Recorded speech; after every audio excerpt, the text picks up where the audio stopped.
আজকে জিনার স্মরণে কনফারেন্স, ইমামে আজমের জীবনী পড়ে দেখবেন তিনি তাহাজ্জুদের নামাজটা কাজা না হওয়ার জন্য, তাহাজ্জুদের নামাজটা কাজা না হওয়ার জন্য ইমামে আজম তিনি এশারের ওয়াক্তের ওযু দিয়া ফজর পর্যন্ত ইবাদত করছেন একটানা 40টা বৎসর।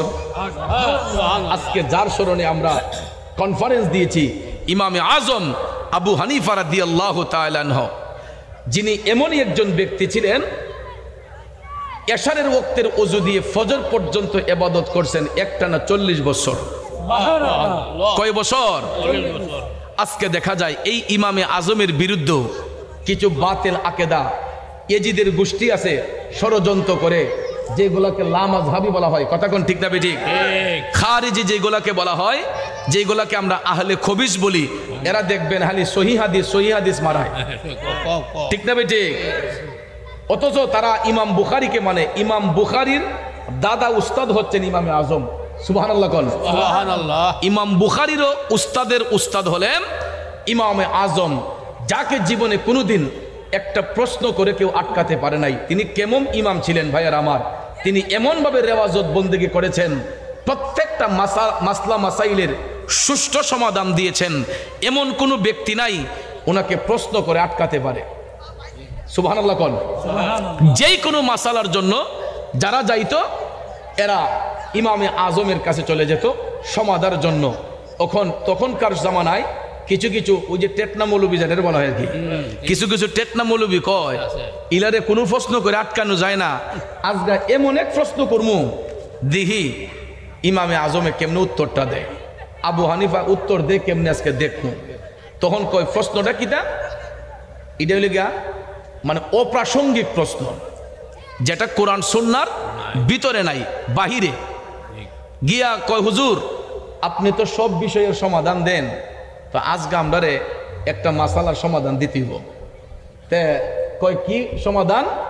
তখন গিয়া কইতেছে হুজুর কুকুর কোন সময় বালেগ হয়, কুকুর কোন সময় বালেগ হয়, কুকুর বালেগ হয় কোন সময়, আমরা এই সমাধানটা দেন, এটা আমরা তো জানি না, আপনি তো সব বিষয়ের সমাধান দেন, আমরা এই মাসালার উত্তরটা দিয়ে দেন। এখন আপনারা বলেন এটা কি কোরআন হাদিসের প্রশ্ন? এটা একটা অপ্রাসঙ্গিক প্রশ্ন। এখন তারা চিন্তা করলো যে এটা কইলে তো ইমামে আজম আটকে যাবো গা, উত্তর দিতে পারবে না, কথা কোন ঠিক না ঠিক? তখন ইমামে আজম বলতেছেন এটারও সমাধান আছে। আই হাই হাই রে, এরা তো ভাবছে যে উনি পারবে না, তো কই কি বলেন? তখন ইমামে আজম বললেন শুনেন, মাসালার উত্তর দিতে হবে, যাই না না যাই না কোনো ফতোয়া দেওয়া যাবে না, কথা কোন ঠিক না ঠিক? আমাদের দেশে দেখবেন কিছু এই আন্তাজি ফতোয়াবাজ আছে, এরা কিতাবুল আন্তাজ থেকে, ওই আমার আলাউদ্দিন জিহাদি কয় যে এটা কিতাবুল আন্তাজ থেকে ফতোয়া, আমারে এটা শাষ্টল মুফতি আর কি, শাষ্টলের ভিতরে দেখবেন মুফতির অভাব নাই, কথা কোন ঠিক না ঠিক? জীবনে কোনোদিন কোরআন পড়ছে না, হাদিস শরীফ পড়ছে না, কিন্তু শাষ্টল বইয়া দেখবেন অমুক হুজুরের উপরে ফতোয়া দিলাইছে, ইলারে কাফির কই লাইছে, ইলাই হয়েছে গা, মুনাফিক হয়েছে গা, বেঈমান হয়ে গেছে গা, অর্থাৎ যত ফালতু কথা সবগুলা দেখবেন বাজারে শাষ্টলে বৈশা এরা বড় বড় মুফতি সাহেবরা, ওই আবার বিড়িও খাইতেছে, চাও খাইতেছে, আবার ফতোয়া দিতেছে, আছে না? এই জন্য ইমামে আজম বললেন এটারও সমাধান আছে, কিন্তু এই মুহূর্তে আমি বলতে পারবো না, আপনারা আমার কাছে বিকালবেলা আইসেন, আমি এটা কিতাব দেখা আপনারা উত্তরটা দিব। তখন তো এরা ভাবতেছে কয় কিতাবের মাঝে কিতা আছে জীবনে, কয় কিতাব দিকে উত্তর দিব, আচ্ছা দেন, দিলাম টাইম আপনার আসরের ফোন, আপনি আসরের পরে উত্তর দিয়েন। এখন ইমামে আজম চিন্তা করলেন এটার সমাধান দেই কিভাবে। দেখেন ভাইয়ার আমার, বন্ধুরা আমার, ইমামে আজম চিন্তা করলেন এই জিনিসটা জানতে পারবো একমাত্র চামার বাড়িতে গেলে, মুসি বাড়িতে গেলে, ঠিক না ঠিক? প্রধান অতিথি, প্রধান মেহমান, সম্মানিত বিশেষ অতিথিবৃন্দ, সম্মানিত আলোচক বৃন্দ, আমন্ত্রিত বিশেষ মেহমান বৃন্দ, মোট কথা পোস্টারে যাদের নাম উল্লেখ করা হয়েছে আমি গণেছি প্রায় 63 জন হক্কানি আলেম উলামা সহ অতিথিদের নাম। একাধিক নাম থাকার কারণে সবার নাম উল্লেখ করতে না পারলেও সবার প্রতি আমার আন্তরিক স্নেহ শ্রদ্ধা ভালোবাসা রইল। মঞ্চ উপবিষ্ট তন্তর বাজারের স্বনামধন্য ব্যবসায়ী এবং তন্তর বাজার কমিটির অন্যতম সভাপতি আমার শ্রদ্ধা বড় ভাই জনাব লোকমান হোসেন খন্দকার সাহিব সহ ওলামায়ে আহলে সুন্নাত, আমার শ্রদ্ধা মুরব্বিয়ানে কেরাম, যুবক ভাইয়েরা, পর্দানশীল মা বোনেরা, সবার প্রতি আন্তরিক সালাম। আসসালামু আলাইকুম ওয়া রাহমাতুল্লাহি ওয়া বারাকাতুহু। জিনার মাধ্যমে আমি দাওয়াত কবুল করেছি। আজকের যিনি আহ্বায়ক, সুন্নিয়তের রতন্দ্র প্রহরী, আমার স্নেহাস্পদ পীরজাদা খাজা মুফতি সৈয়দ বাকিবুল্লাহ নুরি সাহেবকে শুরুতেই মোবারকবাদ জানাই।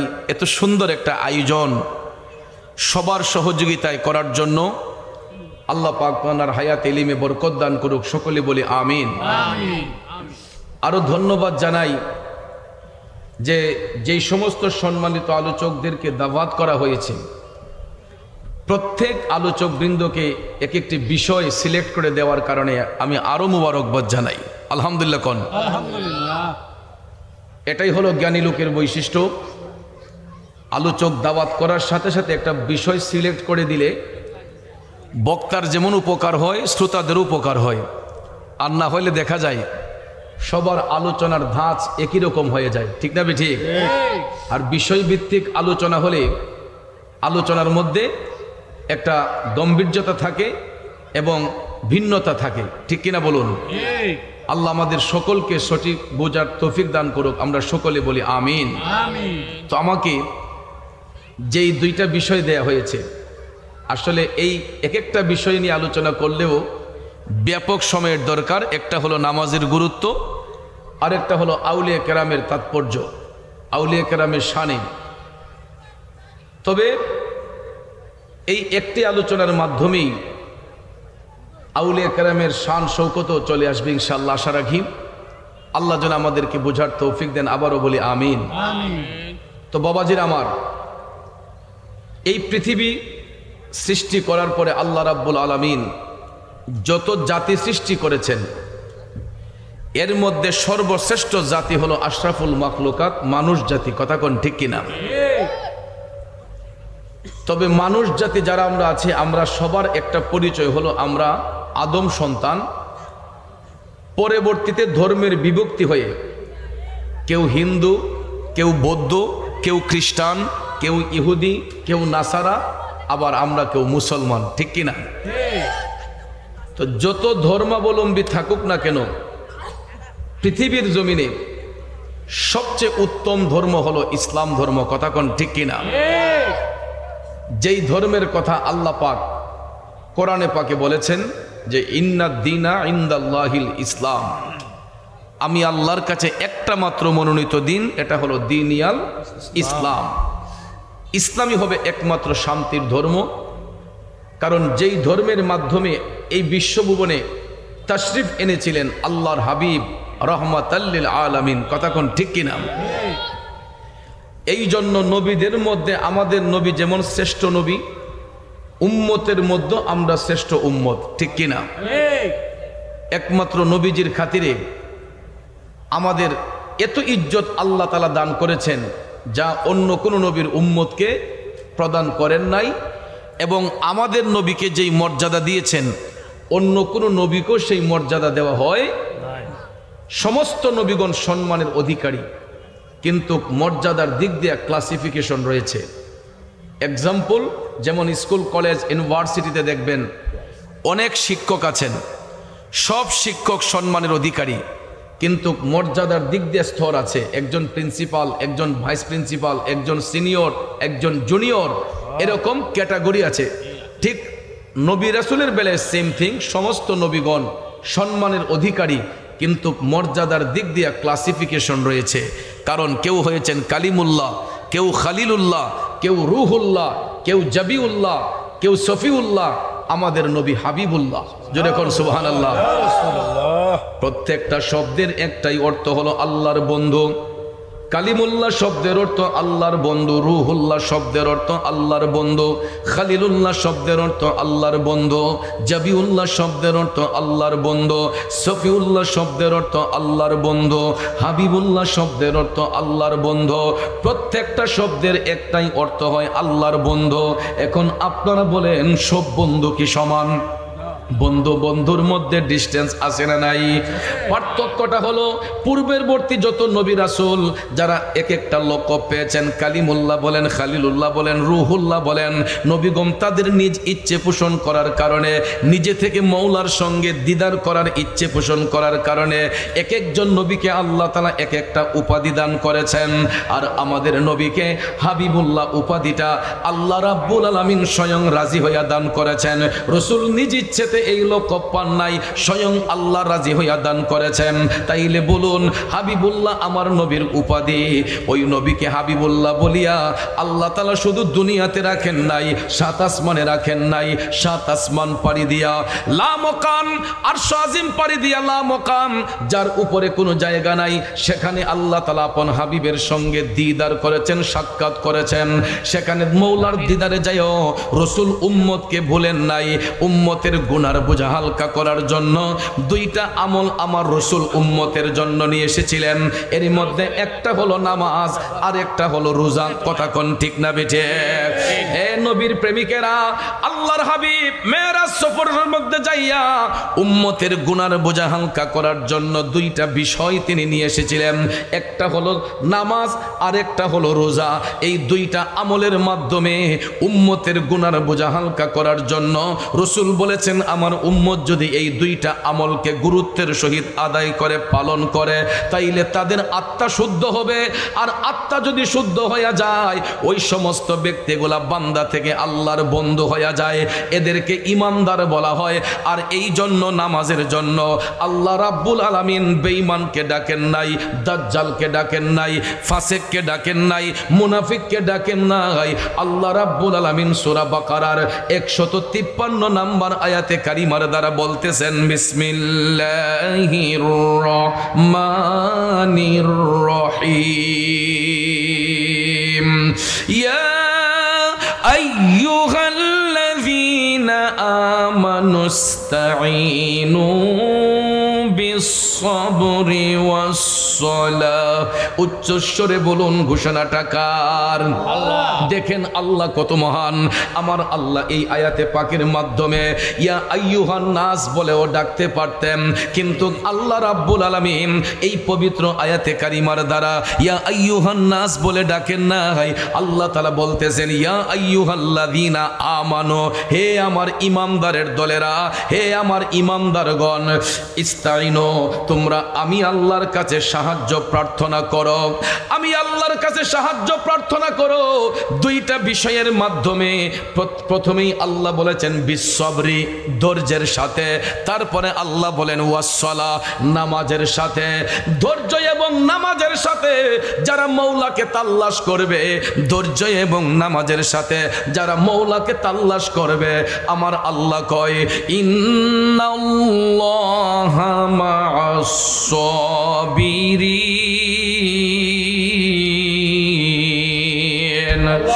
নিশ্চয়ই আমি আল্লাহ সবরকারীর অন্তর্ভুক্ত হয়ে যাই, ধৈর্যশীলদের অন্তর্ভুক্ত হয়ে যায়। বাবাজিরা আমার, বন্ধুরা আমার, এটা হলো আয়াতে পাকের সরল তর্জমা। আসুন আমরা বিস্তারিত ব্যাখ্যার দিকে চলে যাই। তাফসিরে রুহুল বয়ান এই আয়াতে কারিমার তাফসির করতে গিয়ে বলা হয়েছে আল্লাহ রাব্বুল আলামিন এখানে নামাজের জন্য ঈমানদারদেরকে কেন ডাকলেন? কারণ নামাজ কোনো ঠাট্টা মশকারার ইবাদত নয়। নামাজ কোনো মস্কারার ইবাদত নয়, যেই ইবাদতের মাধ্যমে বান্দার সাথে মওলার একটা প্রেমের কালেকশন ফিট হয়, মওলার সাথে বান্দার একটা প্রেমের কালেকশন ফিট হয়। কথা কোন ঠিক কিনা? এই জন্য ভাইয়ের আমার, নামাজের মধ্যে যখন মুসল্লি দাঁড়াইয়া যাবে তখন কোনো তাড়াহুড়া করা যাবে না, তখন কোনো পেরেশানি করা যাবে না, ধৈর্যের সহিত নামাজ পড়তে হবে। আমাদের সমাজের মধ্যে দেখবেন কিছু কিছু নামাজি আছে, এরা নামাজের মধ্যে দাঁড়াইয়া তাড়াহুড়া করে, উপর জুপুর করে, আছে না নাই? 1 মিনিটে দেখবেন তুফান চালাই দেয়। 4 রাকাত সুন্নত পড়বে, 2 রাকাত সুন্নত পড়বে, দেখবেন নামাজে দাঁড়াইছে আবার মন এদিক সেদিক যায়, ডাইনো তাকায়, বামে তাকায়, সামনে তাকায়, পিছনে তাকায়, আছে না নাই? এই নামাজের দ্বারা আল্লাহর সন্তুষ্টি হবে না, কারণ নামাজ কোনো ঠাট্টা মস্করার ইবাদত নয়। বলা হয়েছে ইন্নাস সালাতা তানহা আনিল ফাহশাই ওয়াল মুনকার, নামাজ আল্লাহর বান্দাদেরকে অশ্লীল কাজ থেকে, খারাপ কাজ থেকে মুক্ত করে আনে। কিন্তু আমাদের দেশে দেখবেন নামাজ পড়ার পরও কিছু কিছু মানুষ অশ্লীল কাজে যুক্ত হয়ে যায়, খারাপ কাজে যুক্ত হয়ে যায়। মনে রাখবেন, যারা নামাজ পড়ার পরেও অশ্লীল কাজে যুক্ত হয়, খারাপ কাজে যুক্ত হয়, এরা কখনো মুমিন নয়, এরা বেঈমান, এরা মুনাফিক, এরা আল্লাহর সাথে প্রতারণা করে। কারণ সত্যিকারের নামাজি যারা, এরা নামাজের মধ্যে দাঁড়াইলে দুনিয়া ধ্বংস হয়ে গেলেও ওই নামাজি ব্যক্তি আমার মওলার দিদার থেকে কখনো পৃথক হয় না। এটার বাস্তবতা হলো আমার নবীর প্রিয় সাহাবী, যিনি হচ্ছেন বেলায়েতের সম্রাট, যার কাছ থেকে বেলায়েতের আগমন হয়, উনি হচ্ছেন মুশকিল কুশা শেরে খুদা হযরতে মাওলানা আলী কাররামুল্লাহু ওয়াজহাহু। চিৎকার মেরে কোন আল্লাহু আকবার। আরে নবীর প্রেমিকেরা, হযরত মাওলানা আলী তিনি ঐতিহাসিক বদরের যুদ্ধে যখন তিনি অংশগ্রহণ করেছিলেন, বদরের যুদ্ধে অংশগ্রহণ করার পরে আমার নবীর পক্ষে অংশগ্রহণ করেছিলেন শেরে খুদা হযরতে মাওলানা আলী রাদিয়াল্লাহু তাআলা আনহু। বাজানো, হযরতে মাওলানা আলীর হাত মোবারকের মধ্যে একটা তরবারি ছিল, এই তরবারিটার নাম হচ্ছে জুলফিকার। নাম কি? আমার রাসূল এই জুলফিকার সম্পর্কে হাদিস শরীফে বলেছেন, লা ফাতা ইল্লা আলী, লা সাইফা ইল্লা জুলফিকার, শাহে মর্দা শেরে আজদা, সাইয়্যিদুল কাউনাইন বর। জুরে জুরে কোন আল্লাহু আকবার। রাসূল বলেছেন, আমার আলীর মতো যেমন কোনো জওয়ান নাই, জুলফিকারের মতো এমন কোনো তরবারিও নাই। এই জুলফিকার তরবারি নিয়ে হযরতে শেরে খুদা মাওলানা আলী বদরের যুদ্ধে যখন তিনি অংশগ্রহণ করলেন, কাফেররা যখন চতুর্দিকে হামলা চালাইল, হযরতে মাওলানা আলী জুলফিকার তরবারি নিয়ে যখন তিনি ঘুরাইতে লাগলেন, হঠাৎ করে দেখা যায় গো একটা ধারালো তীর আইসা হযরতে মাওলানা আলীর পাও মুবারকের মধ্যে ঢুইকা গেছে। তীর যখন ঢুকে গেল, রক্ত মুবারক ফিচকে বের হয়ে গেল, টপ টপ করে রক্ত মুবারক ঝরতেছে। হযরতে মাওলানা আলী বিশ্বের যন্ত্রণায় ছটফট ছটফট করতেছেন। কারণ ভাইয়ের আমার, তীরের মাথাটা কিন্তু ত্রিভুজের মতো, এটা ঢুকতে গেলে সহজে ঢুকে, বের করতে হলে অপারেশন লাগে, ঠিক না? যেটাকে অনেকে গ্রামের ভাষায় তে কাটিয়ে বলে, বা কেউ এক কাটিও বলে। বন্ধুরা আমার, আমাদের সিলেটের ভাষায় টেটা বলে। এটার মাথাটা ত্রিভুজের মতো থাকে, 3 মুখ থাকে, 3টা কোণা থাকে। এটা ঢুকতে গেলে সহজে ঢুকে যায়, কিন্তু বের করতে গেলে এটা অপারেশন ছাড়া বের করা সম্ভব হয় না, ঠিক কিনা কম? মাওলানা আলীর পাও মুবারকের মধ্যে এই তীর যখন ঢুকে গেল, রক্ত মুবারক গুলা টপ টপ করে পড়তেছে। মাওলানা আলী বিশ্বের যন্ত্রণায় ছটফট ছটফট করতেছেন। তখন সময় ওনার সহপাঠীরা যারা নবীর পক্ষে বদরের যুদ্ধে অংশগ্রহণ করেছিল, সবাই চেষ্টা করলেন পায়ের তীরটা খোলার জন্য। হযরতে আলী বললেন, না, এখন তোমরা আমার পায়ের তীরটা খুলো না, আমার কাছে লাগতেছে যেন পৃথিবীটা কিয়ামত হইয়া যাচ্ছে। হযরত আলী বললেন, এই মুহূর্তে আমার পায়ের তীর খুলো না। তখন সহপাঠীরা ডাক দেয়া কয়, হুজুর, যদি আপনার পায়ের তীর খোলা না হয়, আপনার ব্যথা তো কমবে না, আরো বেড়ে যাবে। হযরত আলী তখন বললেন, তোমরা একটা সুযোগে আমার পায়ের তীরটা খুলতে পারবা, এখন না খুইলো তোমরা ওই সময়টা খুইলো। আমি আলী যখন নামাজের মধ্যে দাঁড়াইয়া আমার মওলার সাথে যখন দিদার করব, সাক্ষাৎ করব, আমি আলী যখন নামাজের মধ্যে দাঁড়াইয়া আমার মওলার দিদারে চলে যাব রে, ওই মুহূর্তে তোমরা আমার পায়ের তীরটা টান দিয়া খুইলো। জুড়ে কি আল্লাহু আকবার বলবেন না? এই জন্য কবি বলেছেন, নামাজ পড়ো রে গহীনে ডুবিয়া, নামাজ পড়ো পঞ্চয়াত্মা মুক্তা দিয়া, জ্ঞানী মান সাজাইও রে গহীনে ডুবিয়া, নামাজ পড়ো, নামাজ পড়ো রে গহীনে ডুবিয়া, নামাজ পড়ো। ঠিক কিনা বলেন? নামাজ শুধু পড়লেই হবে না, যদি নামাজটা নামাজের মতো না হয়। নামাজ পড়লাম হারাম খাইলাম, নামাজ পড়লাম সুদের ব্যবসা করলাম, নামাজ পড়লাম ঘুষের ব্যবসা করলাম, নামাজ পড়লাম আরেকজনকে ওজনে কম দিলাম, নামাজ পড়লাম মায়ের দিলে আঘাত করলাম, নামাজ পড়লাম বাবার দিলে আঘাত দিলাম, নামাজ পড়লাম আরেকজনকে ঠকাইলাম, আরেকজনের ক্ষেতে লাল কাঠটা নিজের ক্ষেতে ঢুকাইলাম। বলুন ওই নামাজ দিয়ে কি আল্লাহর সন্তুষ্টি হবে? এই নামাজ দিয়ে আল্লাহর সন্তুষ্টি হবে না। নামাজ নামাজের মতো পড়তে হবে, কারণ নামাজের মধ্যে দাঁড়াইলে দেখা হয় কার সাথে? জোরে বলেন, দেখা হয় কার সাথে? এখন বলবেন হুজুর আল্লাহরে দেখবো কেমনে? বন্ধুরা আমার, বাবাজিরা, মুসল্লি যখন কেবলা মুখী হইয়া দাঁড়াইয়া যায়, পাঁচটা জিনিস খেয়ালে রাখতে হবে। আমরা যখন নামাজের মুসল্লায় দাঁড়িয়ে যাব, নামাজে দাঁড়াইবার পূর্বে পাঁচটা জিনিস দিয়ানে খেয়ালে রাখতে হয়। নামাজের মুসল্লায় যখন দাঁড়িয়ে যাবেন, মনে রাখবেন যে আমি দাঁড়িয়ে আছি ফুলসিরাতের পুলের উপরে। কিসের উপরে? ফুলসিরাতের পুলের উপরে আমি দাঁড়িয়ে আছি। কারণ ফুলসিরাতের পুলটা এটা দুনিয়ার কোনো ব্রিজের সমান নয়। রসুল বলেছেন পাও দিয়ে হাইটা গেলে 30,000 বৎসরের রাস্তা হবে ফুলসিরাতের পুলের দৈর্ঘ্য। প্রস্থটা হবে চুল থেকে চিকন, হীরা থেকে ধার। চুল হতে চিকন, হীরা হইতে ধার। এটা হবে ফুলসিরাতের পুলের প্রস্থ। আর দৈর্ঘ্যটা হবে পাও দিয়ে হাঁটলে 30,000 বৎসরের রাস্তা, পাও দিয়ে হাঁটার রাস্তা 30,000 বৎসরের রাস্তা হবে ফুলসিরাতের পুলের দৈর্ঘ্যটা। আর প্রস্থ হবে চুল থেকে চিকন, হীরা থেকে ধার। ভাইয়ার আমার, এই ব্রিজটা নদীর উপর বসানো হয় না, খালের উপর বসানো হয় না, ডুবার উপর বসানো হয় না, কোনো সমুদ্রের উপর বসানো হয় না। ফুলসিরাতের পুলটা বসানো হবে জাহান্নামের জ্বলন্ত আগুনের উপরে। এই জন্য আসে কয় চুল হইতে চিকন করছো, হীরা হইতে ধার। আরে ফুলসিরাতটা কেমনে হব পার, মৌলা আমি গুনাহগার। বেহিসাবে দিন গেল আমার, বেহিসাবে দিন গেল আমার, পাকো পরোয়ার। বেহিসাবে দিন গেল আমার। এ বন্ধু, মনে রাখতে হবে আমি দাঁড়িয়ে আছি ফুলসিরাতের পুলের উপরে।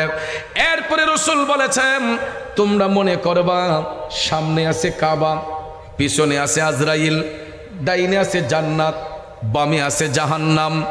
এই পাঁচটা জিনিস যার ধ্যানে খেয়ালে থাকবে, নামাজে দাঁড়ানোর পরে ওই মুসল্লিকে কখনো শয়তান গ্রাস করবে না।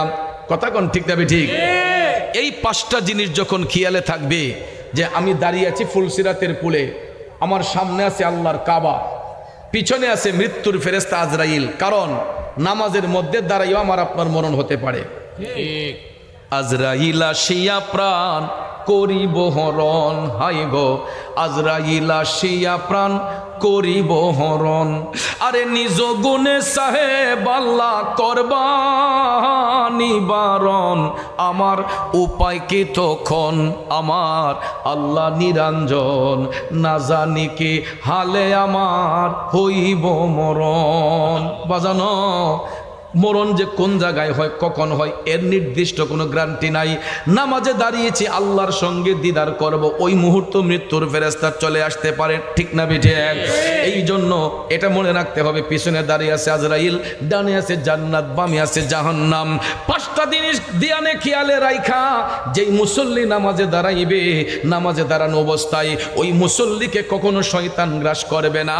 এই জন্য নামাজের মধ্যে দাঁড়াইয়া মুসল্লি যতক্ষণ কেরাত শরীফ পাঠ করবে, নামাজে দাঁড়াইয়া মুসল্লি যতক্ষণ কেরাত পাঠ করবে, মনে করবেন মৌলার সাথে বান্দার কথাবার্তা চলতেছে। সুবহানাল্লাহ কোন?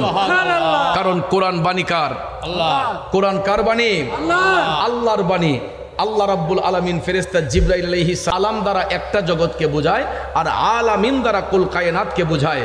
তো আমার রসুল শুধু একটা জগতের জন্য রহমত নয়, যেখানে আল্লাহ রাব্বুল আলামিন সেখানে আমার নবী রাহমাতাল লিল আলামিন। আল্লাহ গোটা জাহানের পালন কর্তা, আমার রসুল গোটা জাহানের রহমত। এই জন্য আল্লাহ তাআলা কয় আমি রাব্বুল আলামিন, আমার হাবিব হবে রাহমাতাল লিল আলামিন।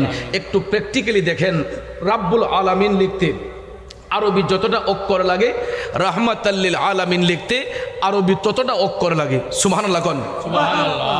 মক্কাতুল মুকাররমা লিখতে আরবি যতটা অক্ষর লাগে, মদিনাতুল মুনাওয়ারা লিখতে আরবি ততটা অক্ষর লাগে, মসজিদ লিখতে যতটা অক্ষর লাগে, মাদ্রাসা লিখতে ততটা অক্ষর লাগে। বন্ধুরা আমার, লা ইলাহা ইল্লাল্লাহ কালেমা লিখতে যতটা অক্ষর লাগে, মুহাম্মদুর রাসূলুল্লাহ লিখতে ততটা অক্ষর লাগে। নামের সাথে নাম মিলাইয়া আপন হাবিবরে ইজ্জত দিছেন কে? আল্লাহ। এই জন্য ওই নবীর উপরে আল্লাহ সত্য কোরআনকে অবতীর্ণ করেছেন, যেই কারণে রসুলকে বলা হয় সাহেবে কোরআন। জোরে কোন সুবহানাল্লাহ। সুবহানাল্লাহ। কোরআন হচ্ছে রহমতে এলাহি, কোরআন হচ্ছে কালামে এলাহি, আর আমার রসুল হচ্ছেন রহমতে এলাহি। জোরে কোন সুবহানাল্লাহ। নবী হচ্ছেন রহমতে এলাহি, আল্লাহর পক্ষ থেকে রহমত, আর কোরআন হচ্ছে ওই নবীর উপর দেওয়ার কারণে কালামে এলাহি, আল্লাহর পক্ষ থেকে সত্যবাণী। জোরে কোন সুবহানাল্লাহ। বন্ধুরা আমার, বাবাজিরা, এই পবিত্র কোরআনের শুরুতে আমার আল্লাহ তাআলা বিশ্ববাসীর সঙ্গে চ্যালেঞ্জ ছুড়ে দিয়েছেন যে এটা এমন একটা কিতাব যেই কিতাবের মধ্যে বিন্দু মাত্র সন্দেহের অবকাশ নাই। আর মুসল্লি নামাজে দাঁড়াইয়া এই কোরআনের যতটা আয়াতে পাক তেলাওয়াত করবে, বুঝতে হবে মুসল্লি আমার মৌলার সঙ্গে কথা বলতেছে। এই জন্য ভাইয়ের আমার, গভীর মনোযোগ যখন আমরা জামাতের সহিত নামাজে দাঁড়াইয়া যাই, ইক্তেদাই তো বিহাদাল ইমাম যখন বলি, তখন ইমামের কেরাতি হবে মুক্তাদির কেরাত। ঠিক না বে ঠিক? আমরা কেরাত পাঠ করতে হবে না, আমরা যে শুনতেছি তখন আমাদের ইমাম সাহেব যে কেরাত পাঠ করতেছেন, উনি পাঠ করে যেই সোয়াব, আমরা যে শুনুন না আমাদের একই সোয়াব। কারণ আপনারা নামাজের গুরুত্ব এবং ফজিলত নিয়ে আলোচনা যদি করতে যান, দেখবেন এটার ফজিলত পাবেন। যারা জামাতের সহিত নামাজ পড়বেন, যখন ইমামের পিছনে ইক্তেদা করে নামাজ পড়বেন, ইক্তেদাই তো বিহাদাল ইমাম যখন বলে ফেলবেন, তখন কিন্তু আর মুসল্লির কেরাত পড়তে হয় না। ইমাম সাহেব যেই কেরাত পড়বেন, মুসল্লিরা পিছনে তাইকা যেটা শুনবে, ইমামের কেরাতই হবে মুক্তাদির কেরাত। এই জন্য ভাইয়ের আমার, ইমাম এবং মুসল্লি মিলিয়া জামাতের সহিত যদিও নামাজে দাঁড়াইয়া যায়, নামাজের আয়াত যতগুলা পাঠ করা হয়, কেরাত আয়াত কোরআনের যতটা আয়াত পাঠ করা হয় নামাজে দাঁড়াইয়া, ইমাম সাহেব হুজুর যতটা আয়াতে কারিমা তেলাওয়াত করেন, বুঝতে হবে মৌলার সাথে বান্দার কথাবার্তা চলতেছে। কিন্তু দেখবেন আমাদের সমাজে কিছু কিছু ঠেটনা মুসল্লি আছে, ইমাম সাহেব হুজুর যদি কেরাত একটু লম্বা পড়ে, নামাজ শেষ করিয়া কয় হুজুর কুদ্দুর বাইকটা করে পড়ুন জানা ঠিক আসেনি। আছে। ইমাম সাহেব যদি একটু লম্বা কেরাত পড়ে, পিছনে পরে নামাজ শেষ করে আগে হুজুর এগে কয় আজকা কিতা সারাটা কোরআন শরীফ পড়ে নিলেন নাকি? হুজুর আজকা কিতা মনে আছে পুরা কোরআন শরীফ পড়ে নিবেন? এরকম কিছু জাহেল আছে কিনা বলেন? আরে বিয়াদব, তুমি যত বড় শিল্পপতি হও, যত বড় কোটিপতি হও, এই বিয়াদবি তোমাকে শিক্ষা দিল কে? নামাজের মধ্যে ইমাম সাহেব কোন ওয়াক্তের নামাজে কত রাকাত, কোন রাকাত কত রাকাত তেলাওয়াত করবেন, কয়টা আয়াত পাঠ করবেন, কতটুক লম্বা হবে, কতটুক বাড়তি হবে, আপনি বলার কে? যেহেতু আমি ইক্তেদাই তো বিহাদাল ইমাম বলে ফেললাম, ইমামের কেরাতি হবে আমি মুক্তাদির কেরাত। কথা কোন ঠিক না বেঠে? এই জন্য বাবাজির আমার, নামাজ কোনো ঠাট্টা মস্কারার ইবাদত নয়, নামাজের মাধ্যমে মৌলার সাথে বান্দার কথাবার্তা হয়। এই জন্য হযরত আলী বললেন, তোমরা এখন আমার পায়ের তেরটা খুইল না, আমি আলী যখন নামাজের মধ্যে দাঁড়াইয়া আমার মৌলার সঙ্গে যখন দিদারে চলে যাব, সাক্ষাতে চলে যাব, তখন তোমরা আমার পায়ের তেরটা টান দিয়া খুলবা। সত্যি সত্যি সত্যি হযরতে মৌলা আলী তিনি যখন নামাজের মধ্যে দাঁড়াইলেন, নামাজের মধ্যে দাঁড়ানোর পরে ওনার সহপাঠীরা পায়ের তেরটা টান দিয়া খুললেন, অথচ হযরত আলী উফ শব্দটা পর্যন্ত ব্যবহার করলেন না। আল্লাহু আকবার। তিনি কেমন নামাজ পড়লেন? আমরা নামাজ পড়লে দেখবেন মোবাইল যদি ট্রিং ট্রিং করে বাজে, আমরা পকেট থেকে মোবাইল ডাইন না এটার আগে দেখে টিপ দিয়ে বন্ধ করি। সামনের মুসল্লি নামাজ কয় রাকাত পড়ছে, পিছন থেকে আমরা হিসাব মিলাই, অথচ আমি নিজেও নামাজে। আপনারা বলুন এটা কি নামাজ নাকি মস্কারা? এটা মস্কারা। কারণ মুসল্লি যখন নামাজে দাঁড়িয়ে যাবে, দুনিয়ার কোনো সেন্স চিন্তা চেতনা তার মধ্যে থাকতে পারে না, কারণ সে মৌলার দিদারে চলে গেছে। কার দিদারে? এই জন্য ভাইয়ার আমার, নামাজ কোনো ঠাট্টা মস্করার ইবাদত নয়। ইন্নাস সালাতা তানহা আনিল ফাহশাই ওয়াল মুনকার, নামাজ আল্লাহর বান্দাদেরকে অশ্লীল কাজ থেকে, বেহায়াপনা থেকে, খারাপ কাজ থেকে মুক্ত করে নিয়ে আসে। এই জন্য সাহাবায়ে কেরাম তারা যখন নামাজ পড়তেন সব সময় তারা একাগ্র চিত্তে মৌলার সঙ্গে প্রেমের কালেকশন ফিট করতেন নামাজের মাধ্যমে। আবু বকর সিদ্দিক রাদিয়াল্লাহু তাআলা আনহু বলেন, হযরতে ফারুক আজম বলেন, হযরতে শেরে খুদা মৌলা আলী বলেন, উসমান যুন্নুরাইন রাদিয়াল্লাহু তাআলা আনহু বলেন, এরকম সমস্ত সাহাবায়ে আজমাইন, তাবেঈন, তবে তাবিঈন, আইম্মায়ে মুজতাহিদিন, খুলাফায়ে রাশিদিন, ওলি আব্দাল, গাউস, কুতুব, অদ্যাবধি পর্যন্ত যত নেককার আত্মা হচ্ছেন তারা মৌলার নৈকট্য হাসিল করেছেন। ইশকে মুস্তাফার প্রেম অন্তরে নিয়া নামাজের মাধ্যমে তারা মৌলার অধিক কাছে গিয়েছেন। ঠিক না বেঠে?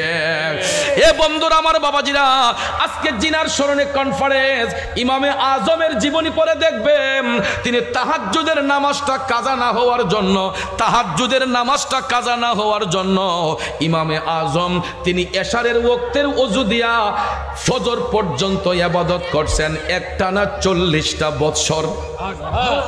আজকে যার স্মরণে আমরা কনফারেন্স দিয়েছি ইমামে আজম আবু হানিফা রাদিয়াল্লাহু তাআলা আনহু, যিনি এমনই একজন ব্যক্তি ছিলেন এশারের ওয়াক্তের ওযু দিয়ে ফজর পর্যন্ত ইবাদত করছেন একটানা 40 বছর। কয় বছর? আজকে দেখা যায় এই ইমামে আজমের বিরুদ্ধে কিছু বাতিল আকেদা এজিদের গোষ্ঠী আছে, ষড়যন্ত্র করে যেগুলাকে লামাযহাবি বলা হয়, কথা কোন ঠিক না বেঠিক? খারিজি যেগুলাকে বলা হয়, যেগুলাকে আমরা আহলে খবিস বলি, এরা দেখবেন খালি সহিহ হাদিস মারায়, ঠিক না বেঠিক? অথচ তারা ইমাম বুখারীকে মানে, ইমাম বুখারীর দাদা উস্তাদ হচ্ছেন ইমামে আজম। সুবহানাল্লাহ কোন? সুবহানাল্লাহ। ইমাম বুখারীরও উস্তাদের উস্তাদ হলেন ইমামে আজম, যাকে জীবনে কোনোদিন একটা প্রশ্ন করে কেউ আটকাতে পারে নাই। তিনি কেমন ইমাম ছিলেন ভাইয়ার আমার, তিনি এমনভাবে রেওয়াজত বন্দেগী করেছেন, প্রত্যেকটা মাসলা মাসাইলের সুষ্ঠু সমাধান দিয়েছেন, এমন কোনো ব্যক্তি নাই ওনাকে প্রশ্ন করে আটকাতে পারে। সুবহানাল্লাহ কোন? যেই কোনো মাসালার জন্য যারা যাইতো এরা ইমামে আজমের কাছে চলে যেত সমাধানের জন্য। তখনকার জামানায় কিছু কিছু ওই যে টেটনা মৌলবী যাদের বলা হয় আর কি, কিছু কিছু টেটনা মৌলবী কয় ইলারে কোনো প্রশ্ন করে আটকানো যায় না, আজগা এমন এক প্রশ্ন করমু দিহি ইমামে আজমে কেমনে উত্তরটা দেয়, আবু হানিফা উত্তর দেয় কেমনে আজকে দেখমু। তখন কয় প্রশ্নটা কিটা, এটা হইলে গিয়া মানে অপ্রাসঙ্গিক প্রশ্ন, যেটা কোরআন সুন্নাহর ভিতরে নাই, বাহিরে গিয়া কয় হুজুর আপনি তো সব বিষয়ের সমাধান দেন, তো আজকে আমরারে একটা মাসালার সমাধান দিতে হইব। তে কয় কি সমাধান?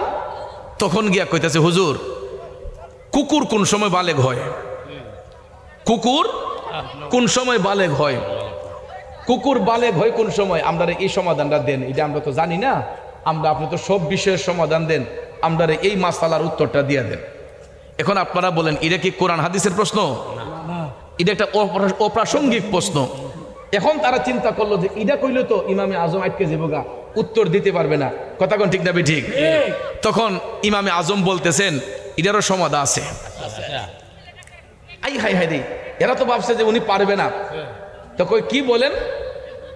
তখন ইমামে আজম বললেন শুনেন, মাসালার উত্তর দিতে হবে, যাই না না যাই না কোনো ফতোয়া দেওয়া যাবে না, কথা কোন ঠিক না ঠিক?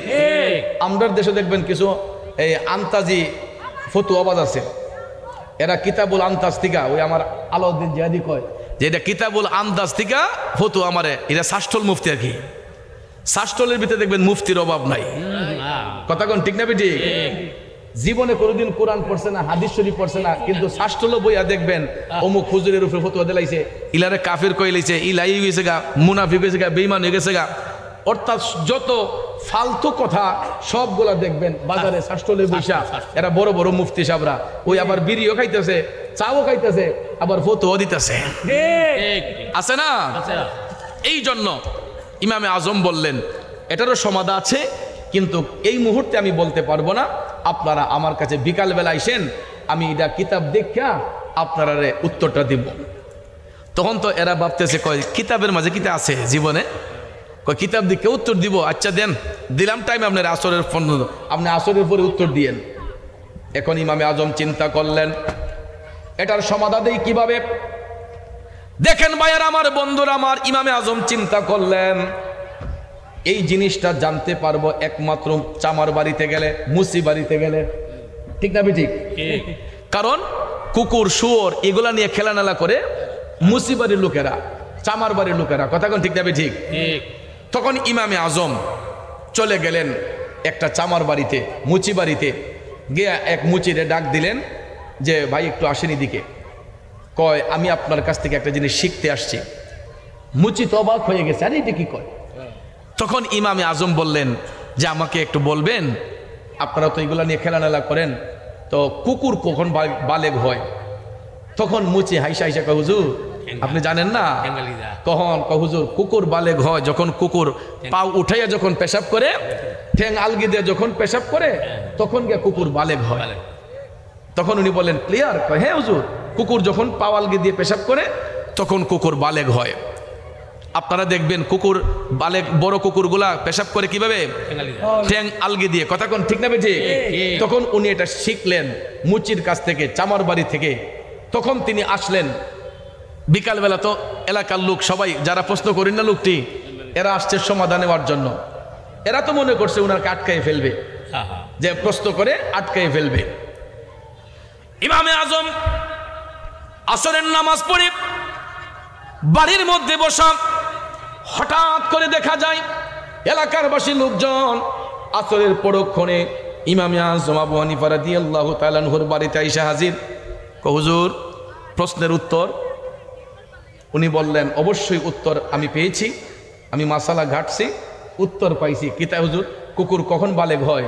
ইমামে আজম বললেন কুকুর যখন পাও আলগি দিয়ে পেশাব করে, কুকুর যখন পাও উঠাইয়া পেশাব করে, তখন গিয়া কুকুর বালেগ হয়।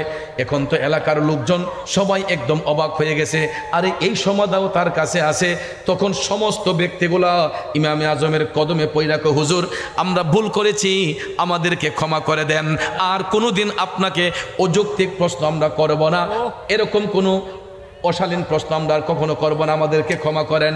ইমামে আজম বললেন শিক্ষার ক্ষেত্রে কোনো শরম নাই, লজ্জা নাই, জানার ক্ষেত্রে কোনো শরম লজ্জা নাই, অসুবিধা নাই। আপনারা জানতে চেয়েছেন, আমার এটা জানা ছিল না, আমি একজনের কাছ থেকে জেনে আপনাদেরকে জানাইছি।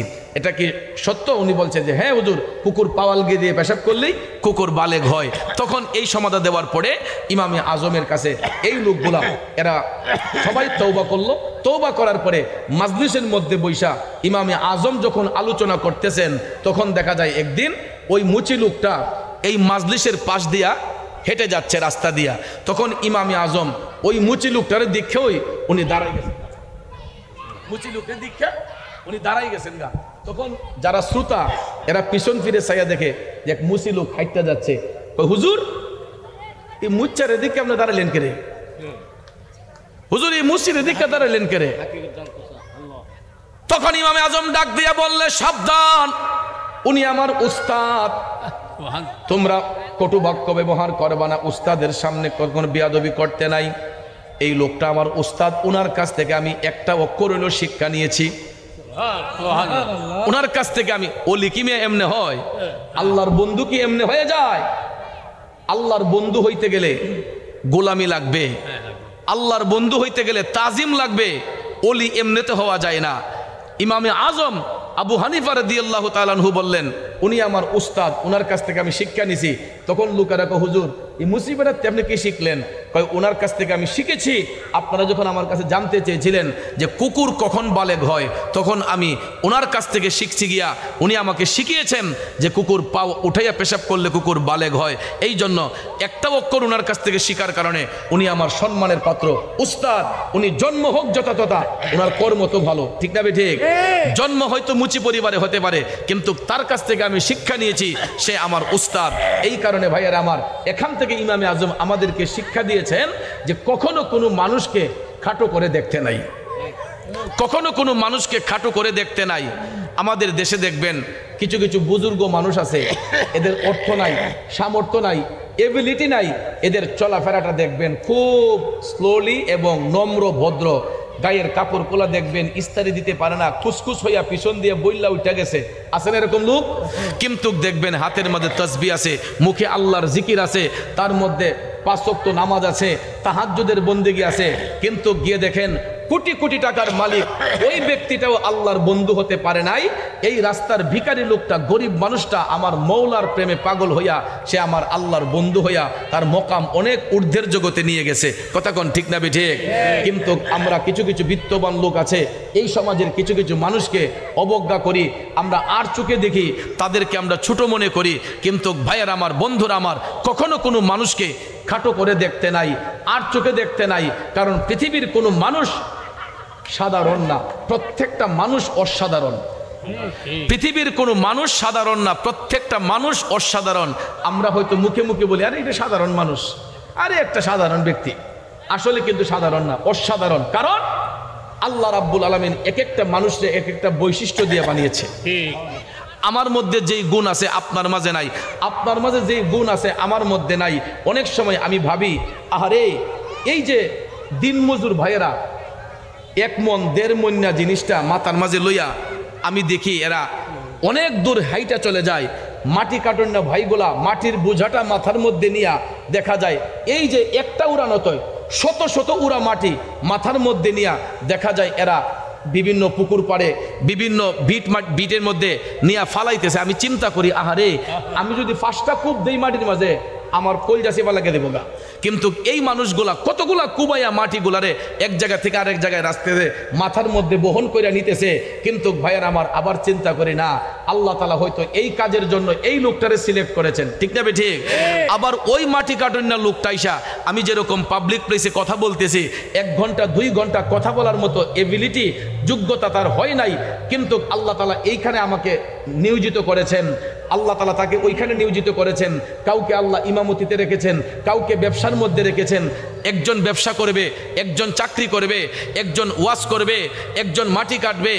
মোট কথা এক একটা মানুষ এক একটা কাজের জন্য আল্লাহ তাআলা মনোনীত করেছেন। এই জন্য কোনো মানুষই সাধারণ নয়, প্রত্যেকটা মানুষ অসাধারণ। কথা কোন ঠিক না ঠিক? এই জন্য man can not live alone, মানুষ কখনো একা বাস করতে পারে না। কথা কোন ঠিক না ঠিক?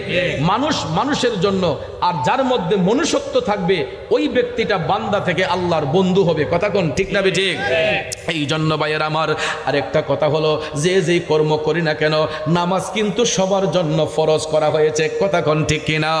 যে যেই কর্ম করি না কেন, প্রত্যেক কর্মটা এক ধরনের ইবাদত। আবার বন্ধুরা আমার, নামাজ কিন্তু সবার জন্য এটা উত্তম ইবাদত। এই জন্য ভাইয়ের আমার, মাটি কাটন না লোকের জন্য নামাজ ফরজ, ব্যবসায়ীর জন্য নামাজ ফরজ, চাকরিজীবীর জন্য নামাজ ফরজ, বক্তার জন্য নামাজ ফরজ, হুজুরের জন্য নামাজ ফরজ, যেই কোনো মানুষের জন্য নামাজ ফরজ। এই জন্য নামাজ থেকে কখনো দূরে সরা যাবে না। নামাজ আল্লাহর বান্দাদেরকে অশ্লীল কাজ থেকে, খারাপ কাজ থেকে মুক্ত করে। আওয়াজ করেন ঠিক না বেঠে? এ বন্ধুরা আমার, বাবাজিরা, ইমামে আজমের কথা বলেছিলাম, যার স্মরণে আজকের কনফারেন্স, যিনি এশারের ওয়াক্তের ওযু দিয়া ফজর পর্যন্ত ইবাদত করেছেন, যাতে করে তাহাজ্জুদ কাজা না হয়। তাহাজ্জুদ কাজা না হওয়ার জন্য ফজর থেকে, এশা থেকে ফজর পর্যন্ত ইবাদত করেছেন। 1 দিন নয়, 2 দিন নয়, টানা 40টা বছর। তারই ধারাবাহিকতায় কুতুবে রাব্বানি, মাহবুবে সুবানি, শেখ সুলতান মহিউদ্দিন আব্দুল কাদের জিলানী আল গিলানী আল বাগদাদি, তিনি আমার মৌলার নৈকট্য হাসিল করেছেন একমাত্র নামাজের মাধ্যমে। ঠিক কিনা? গাউসে পাকের জীবনী পড়ে দেখেন, তিনিও একইভাবে ইমামে আজমকে অনুসরণ করে তিনিও এশারের ওয়াক্তের ওযু দিয়ে ফজর পর্যন্ত ইবাদত করছেন 40 বছর। আরো জোরে কোন সুবহানাল্লাহ। আতায়ে রাসূল খাজা গরিবে নওয়াজের জীবনী পড়ে দেখলাম, খাজা মঈনুদ্দিন চিশতি যখন মৌলার ধ্যানে যাইতেন, তিনি আগে ওযু কইরেই নামাজ পড়তেন। এরকম প্রত্যেক ওলিদের জীবনী দেখবেন, নামাজ ছাড়া কোনো আল্লাহর ওলি মৌলার নৈকট্য হাসিল করতে পারেন নাই। ঠিক না ঠিক? নামাজ শব্দের অর্থ মৌলার স্মরণ। নামাজ এটা ফার্সি শব্দ, কোরআনে আসছে উল্লেখ সালাত। আল্লাহ বলেছেন যে ইস্তাইনু বিস সবরি ওয়াস সালাহ, ধৈর্য এবং সালাতের মাধ্যমে তোমরা আল্লাহকে তাল্লাশ করো, আল্লাহর কাছে প্রার্থনা করো। তো সালাতের এক শব্দ জিকির, সালাতের এক শব্দ নামাজ, সালাতের এক শব্দ কায়েম, সালাতের এক শব্দ আদায় করা, সালাতের এক শব্দ হলো স্মরণ করা। কারে? কারে? এখন আল্লাহ কিন্তু বলে নাই তুমি এশা রক্ত এত রাকাত, মাগরিবের রক্ত এত রাকাত, আসর রক্ত এত রাকাত, জোহর রক্ত এত রাকাত, ফজর রক্ত এত রাকাত। এটা কি আল্লাহ বলছে? আল্লাহ শুধু সালাতের হুকুম দিয়েছেন, সালাত কিভাবে কায়েম করব এই শিক্ষা দিয়েছেন রাহমাতাল লিল। আমরা কত রাকাত ফরজ পড়ব, ওয়াজিব পড়ব, সুন্নত পড়ব, নফল পড়ব, মুস্তাহাব পড়ব, সালাতুল ইশরাক, সালাতুল তাহাজ্জুদ, সালাতুল হাজত, সালাতুল আওয়াবিন, এই নামাজগুলা কখন কোন সময় কিভাবে আদায় করব ওই শিক্ষা আমাদেরকে দয়াল নবীজি দিয়েছেন। ঠিক না ঠিক? এই জন্য নবীজির মহব্বত অন্তরে নিয়ে আমরা সবাই মওলাকে স্মরণ করব, তাল্লাশ করব নামাজের মাধ্যমে। রাজি আছেন তো সবাই? আল্লাহ যেন আমাদের সবাইকে 5 ওয়াক্ত নামাজ পড়ার তৌফিক দান করেন। আমরা সকলে বলি আমিন।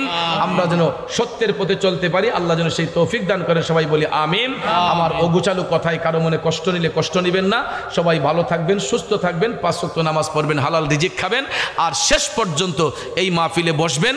আরো বিখ্যাত উলামায়ে কেরামগণ, দেশ বিখ্যাত উলামায়ে কেরামগণ আসবেন, তারা আলোচনা করবেন, শুনে তারপরে যাবেন। আমরা এখন এশারের আজান হবে, নামাজ হবে, তারপরে আবার ধারাবাহিকভাবে আলোচনা হবে। আমার আরও 2টা প্রোগ্রাম থাকাতে আমি বাদ মাগরিব এখানে সময় দিতে হচ্ছে, আমি চলে যাব এখন অনেক দূরে। সবাই দোয়া করবেন আল্লাহ যেন সুস্থতার নিয়ামত দান করেন। সবাই ভালো থাকবেন। আসসালামু আলাইকুম ওয়া রাহমাতুল্লাহি ওয়া বারাকাতুহু।